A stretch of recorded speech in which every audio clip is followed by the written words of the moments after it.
La política se nos ha caraqueñizado demasiado. No sé si será por la presencia de los grandes medios en la capital. No sé si por una especie de arrastre histórico los sucesos de la capital suelen ser los más noticiosos. Cuando de verdad, una lucha mucho más ardua, mucho más firme, mucho más tenaz, lamentablemente mucho más cruenta, es la que se efectúa en todas las regiones del país. Todos los días recibimos informaciones dramáticas de los sucesos en todos los estados. Ayer ya ustedes saben lo que pasó con el recinto universitario aquí. Hace unos 2 o 3 días las mismas bandas armadas irrumpieron en la UPEL, en Maracay, hirieron de bala a 6 estudiantes. Lo que está pasando en el estado Táchira es verdaderamente patético, y así, por donde quiera que veamos, en el ejercicio de este derecho constitucional que tenemos todos, de protestar por las razones que nos parezcan convenientes, o de dirigirle peticiones a cualquier organismo público, porque es el ejercicio de un derecho constitucional. Derecho, digo, que no puede ser tasado, ni reglamentado, ni regulado, ni restringido, y mucho menos suprimido por estos cobardes que están en el gobierno. Eso nos ha significado, digo, una gran cantidad de víctimas, no porque nosotros estemos tratando de colocar carne de cañón para justificar nuevas protestas, sino que estamos conscientes que en este tipo de procesos y frente a una dictadura como la que estamos padeciendo, lamentablemente siempre se producen hechos que lamentar. Soy de los que escuchan con mucha atención todo lo que dice el gobierno en sus N programas, en sus cadenas, a través de ese asco, de esa vergüenza que es el Sistema Nacional de Medios Públicos, que debería ser de todos los venezolanos, pero es simplemente el Sistema Nacional de Medios del gobierno y del partido del gobierno. Bien, no obstante la saturación que ellos pretenden para distorsionar o para deformar la opinión pública o para desinformar, para que el pueblo no tenga derecho a la información veraz y oportuna que garantiza la Constitución, dicen todo lo que se les ocurre. Ellos dicen que la oposición ha desatado una guerra civil, que la oposición genera disturbios. Lamentablemente, si uno recurriera al análisis de estas cifras macabras de muertos y heridos, por no hablar de la incontable cantidad fundamentalmente de jóvenes que han sido sometidos a esa porquería que es la justicia militar, véase qué cantidad de muertos, qué cantidad de heridos, y véase si de esa cifra macabra, dolorosa, lamentable, angustiosa, si hay gente del gobierno. Si hay gente del gobierno. Y vean por otra parte si cada uno de los eventos que hacen estos malandros del régimen resulta perturbada o gaseada, o si allí se presenta la Guardia Nacional a disparar perdigones contra los manifestantes, o si se introduce algún motorizado violento utilizando armas del ejército para disparar y cosas por el estilo.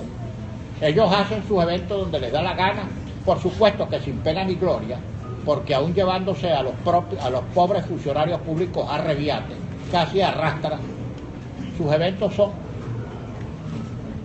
de verdad lastimeros, con poquísima asistencia y sin ninguna trascendencia desde el punto de vista de opinión y desde el punto de vista comunicacional. Pero lo importante es destacar que ellos hacen sus eventos donde les da la gana y no les pasa nada. En cambio, cualquier evento que haga la oposición para cumplir cualquier actividad, bien sea de protesta, bien para dirigir el derecho de petición consagrado en la Constitución ante cualquier organismo público, termina en perdigones, violencia, represión, muertos, heridos y enjuiciados militares. Ese es el balance. Ahora, uno tiene que preguntarse, ¿será que esta banda de ampones que desde hace 18 años está acabando con este país creerá que con represión nos inhibe? No se dan cuenta que no obstante la escalada represiva, que ya no es para prevenir, sino para perseguir y para asesinar. A esto me voy a referir un poquitico más adelante. No se dan cuenta que en la misma medida en que arrecia la represión, se producen más y más y más grandes eventos en todos los lugares del país, algunos de ellos ni siquiera convocados por la mesa, hay que decirlo.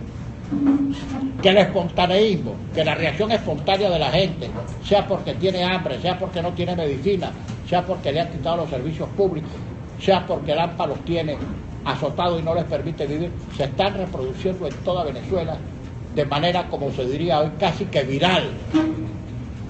Contabilícese, por ahí hay organismos especializados en contabilizar el número de manifestaciones de calle que se han producido en los últimos tiempos y la cifra es verdaderamente alarmante. Y un gobierno que tuviera un mínimo de sensatez tomaría en cuenta este ciclo viral de protestas que se viene produciendo desde hace mucho tiempo para hacer un alto y reflexionar y decir, bueno, estamos fallando, porque se supone que lo menos le interesa a un gobierno es reprimir, es que haya disturbios de orden público y que haya manifestaciones. Feliz un gobierno contra el que nadie manifieste, quiere decir que todo el mundo está contento, que todo el mundo se siente bien. Pero el solo hecho de que se produzcan y se multipliquen todos los días protestas y que eso se haga viral, pero quiere decir que la gente está descontenta. Unos por la comida, digo, otros por las medicinas, otros por los servicios públicos. De repente, hace 15 días, porque el AMPA los tiene azotados, porque hay un hueco en la calle que no permite que los carros transiten, porque no pasa el transporte público, por N razones. Bueno, y al gobierno no le llama la atención esto. Otra cosa. Ojalá el gobierno diga, claro, es muy difícil que este gobierno que no entiende nada sino de robar y de delinquir, aprecie lo que está pasando. Yo tengo mi propia explicación. Están muy asustados y tienen toda la razón para estar asustados. Porque les voy a decir una cosa. Por encima de especulaciones de politólogos y de futurólogos y de especialistas en vislumbrar situaciones que no existen sino en sus cabezas atormentadas. Aquí no hay nada de perdón y olvido. Aquí cuando cambien las cosas que van a cambiar, los que han delinquido van a pagar.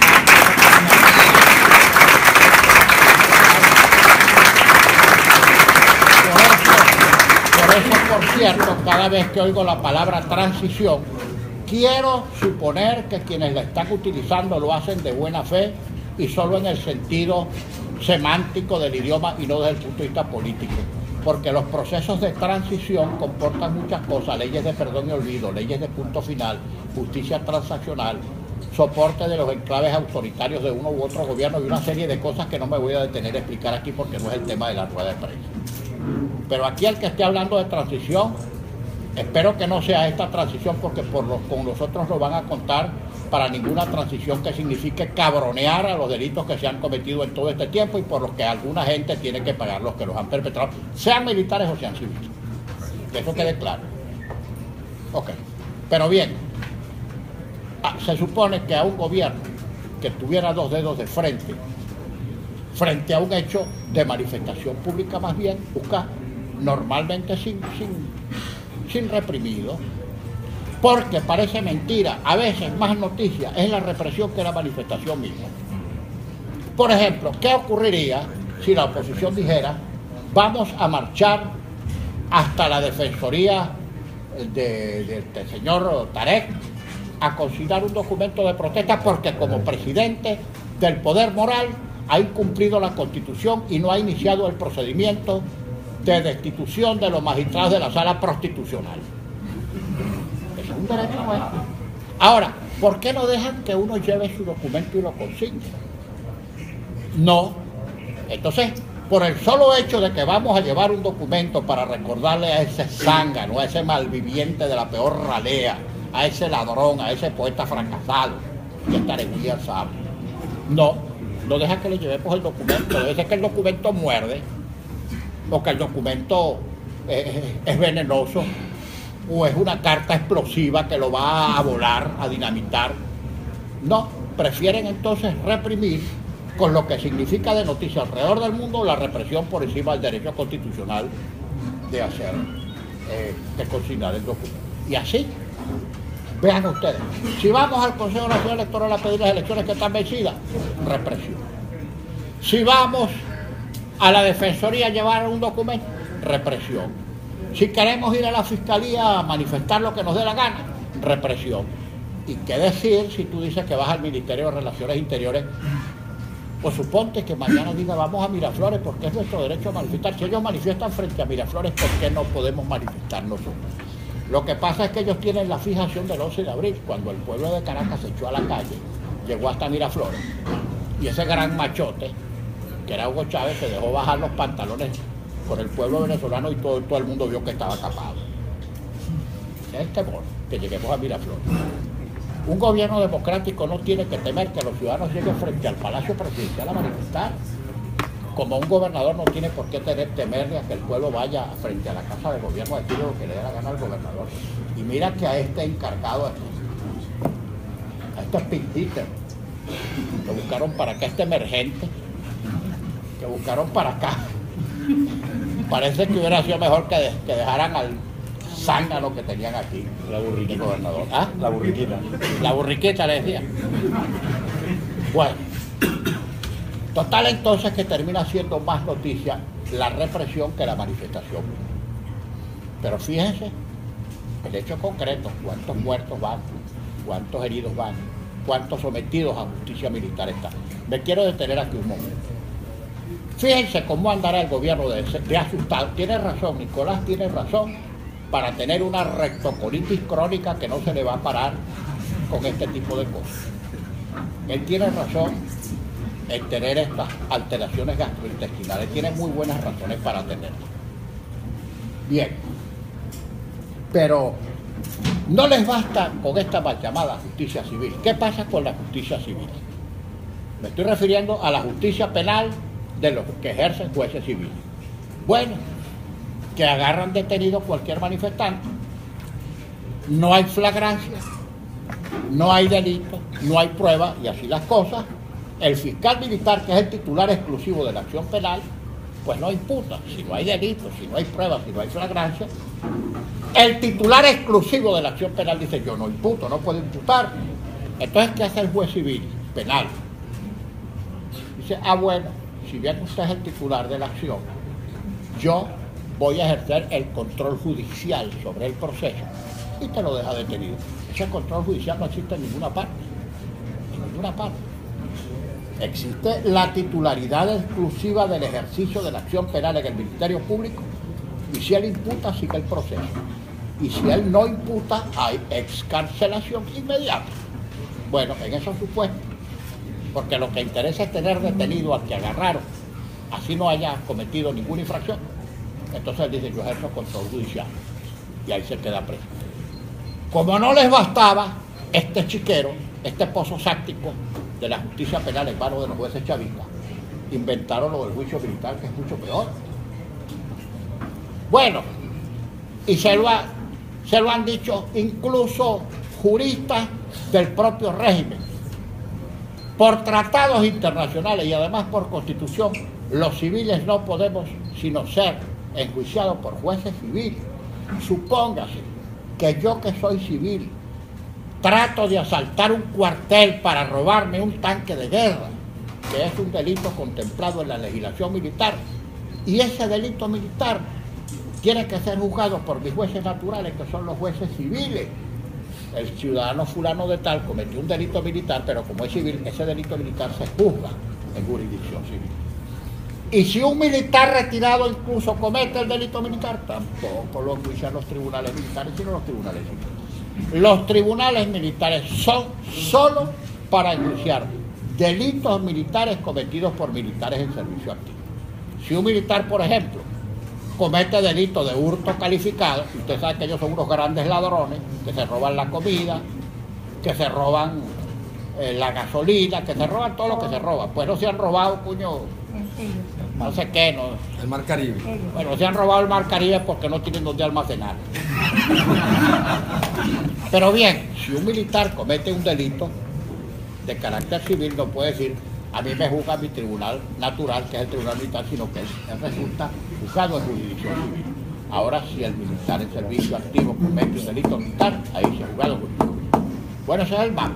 Ahora, ¿por qué la jurisdicción militar? Bueno, muy sencillo: no hay defensa, no hay audiencia, no hay abogado, y los jueces militares, como comandante en jefe de las Fuerzas Armadas, que es el mapleto de Miraflores, también la jurisdicción militar y la justicia militar están subordinadas jerárquicamente al comandante en jefe de las Fuerzas Armadas, que es el presidente de la República. Ese es el mapa, y esta es la razón por la cual tenemos ese bodrio, ese adefesio, que es la justicia militar.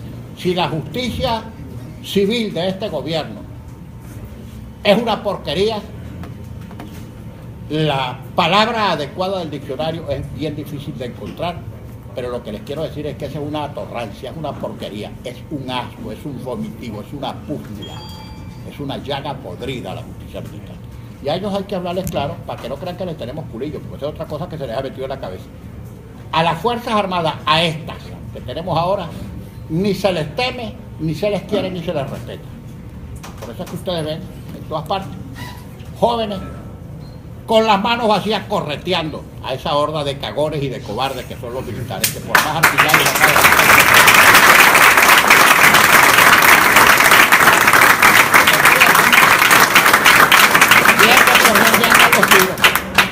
esos militares que se lo pasan diciendo herederos de las glorias de los libertadores, coño, si Simón Bolívar resucitara y viera esa mierda que son los militares estos, yo no sé dónde irían a parar. Yo no sé dónde irían a parar.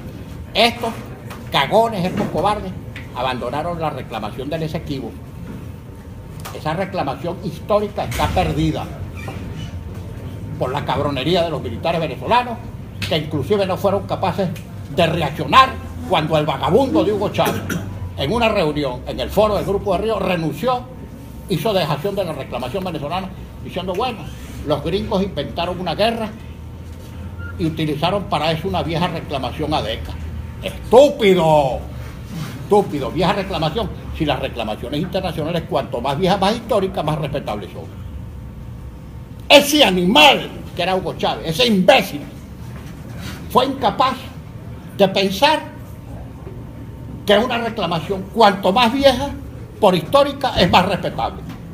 No una vieja reclamación ADECA. Claro, él no era capaz de reclamar nada. No fue capaz ni de reclamarle a su mamá lo que le debió reclamar. Pero bueno, eso es otra cosa. Abandonaron el Esequibo estos militares, chicos. Y abandonaron toda la frontera occidental de Venezuela y se le entregaron a la guerrilla narcoterrorista colombiana que usaba el territorio venezolano, jodiendo a militares venezolanos y a civiles venezolanos como sitios para aliviaderos, porque los perseguía el ejército colombiano, pasaban la frontera, aquí robaban, aquí saqueaban, aquí comían, aquí seguían protegiendo su negocio fundamental, que es el narcotráfico. Y los militares sabían eso, y cuando no eran socios eran cabrones. Eso como lo hicieron con la frontera occidental. ¿Y qué decir de aquí en el centro? En el centro permitieron que los militares cubanos se los fornicaran como les dio la gana. Porque permitieron, nada más y nada menos, que los cubanos manejaran y manejan los servicios de inteligencia civil y militar. Puertos, aeropuertos, registros, notaría, servicios de identificación de extranjería y negocio de importación de alimentos. Eso lo manejan los cubanos.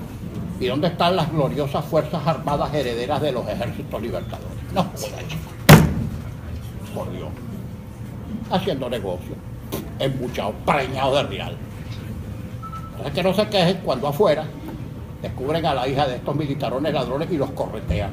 Porque los venezolanos en el exterior están arrechos, pues se están muriendo de hambre. Y de repente ven una ladrona, o el hijo de un ladrón o de una ladrona, viviendo como un príncipe, los corretea. Por lo menos es lo que hacen, pobrecito. Porque a nadie han agredido físicamente.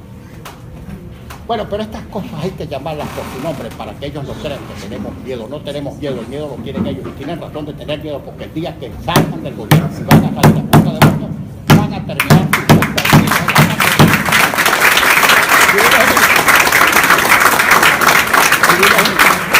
Ahora, a uno le dice la gente en este ambiente de desolación, mira, los países no se acaban.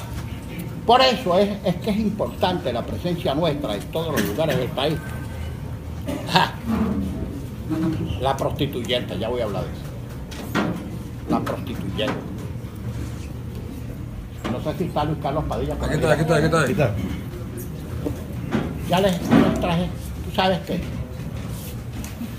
el que más habla, bueno, ustedes saben que Chávez era un bocón, ese hablaba hasta dormido. El hocico hablaba y se contradecía. Por ahí tenemos un videito que cazamos. Y ojalá que Nicolás lo vea. Bueno, y si lo oye, alguien se lo tiene que explicar, porque mira que este es un animal. Pero bueno, ya Luis Carlos va a poner el videito ese. Lo que les quería era decir que estas cosas hay que decirlas claramente y nosotros tenemos que venir a traerle aliento a la gente para que la gente no desmaye. Que en esta lucha agónica, y lo digo en el buen sentido de la palabra agónica porque en eso estamos resteados y que se nos va la vida en eso y le vamos a seguir echando bolas, no tenemos que descansar hasta que no salgamos de este gobierno. Porque mientras este gobierno esté, todo va a empeorar. Porque cuando lo tuvieron todo se lo robaron y todo lo echaron a perder. Porque no hay nada en Venezuela que sirva para nada si ha sido tocado por el gobierno. Vean para donde ustedes quieran. No hay nada, absolutamente nada, que ni siquiera tú puedas decir, bueno, esto marcha mal. Es que todo es pésimo. Ahora, frente a eso tú no te puedes resignar porque Venezuela nunca había sido así. Y sobre todo la gente más adulta, explíquenle a sus hijos, explíquenle a sus nietos, a quienes ya este gobierno les ha robado lo que tienen de vida, porque el que tiene 18 años ahorita, ya este gobierno les robó esos 18 años, fueron 18 años de su vida que ya les robaron.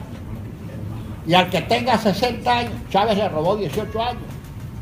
A todo el mundo Chávez le ha, por supuesto, al que tenga 4 años no le han podido robar 18, pero al que tiene 4 años le robaron 4. Hay que explicarle a todo el mundo que Venezuela nunca había sido así y que Venezuela no tiene por qué resignarse a vivir en este pozo séptico.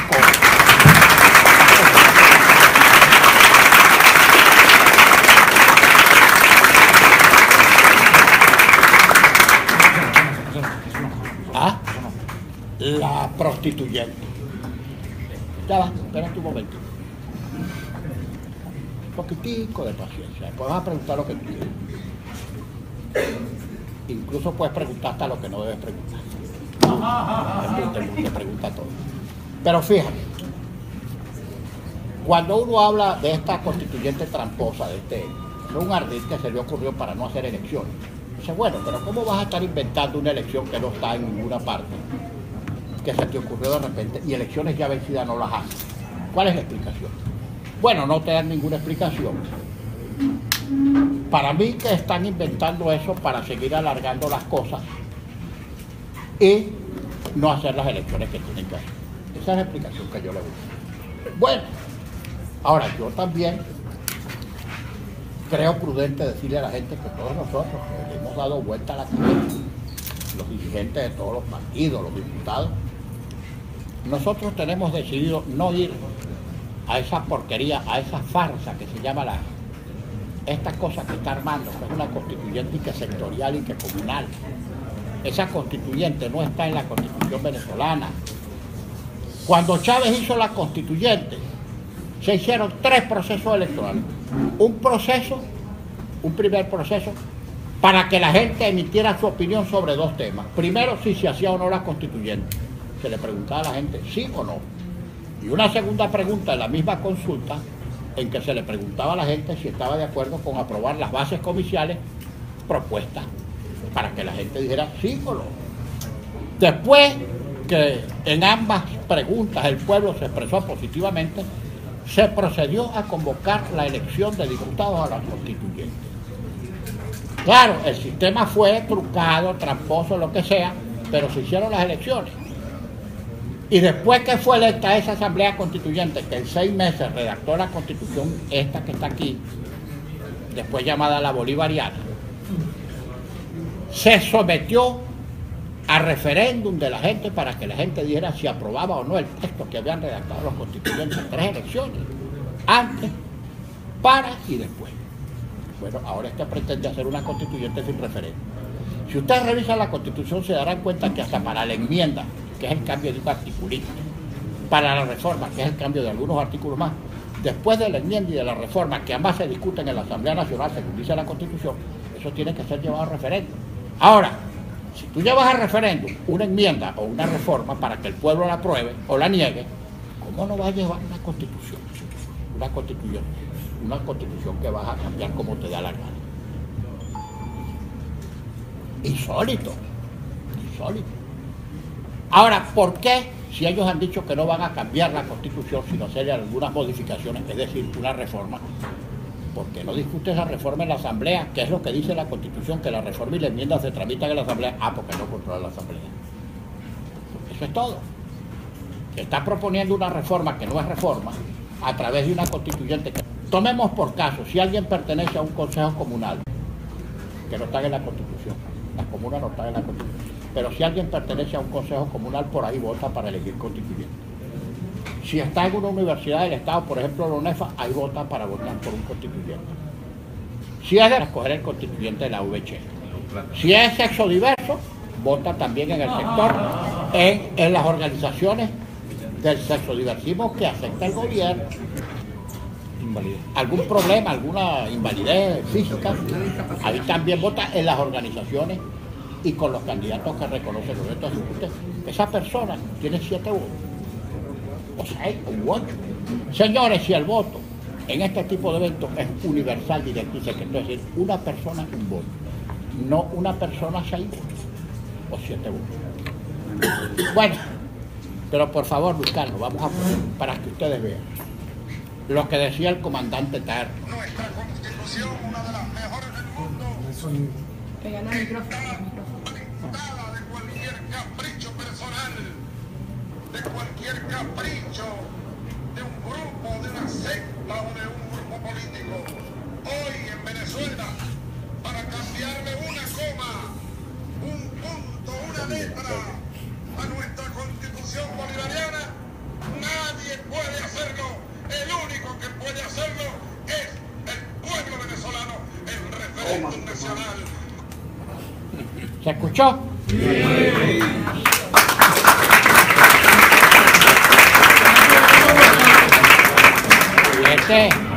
Y este fue el progenitor del feto. Entonces,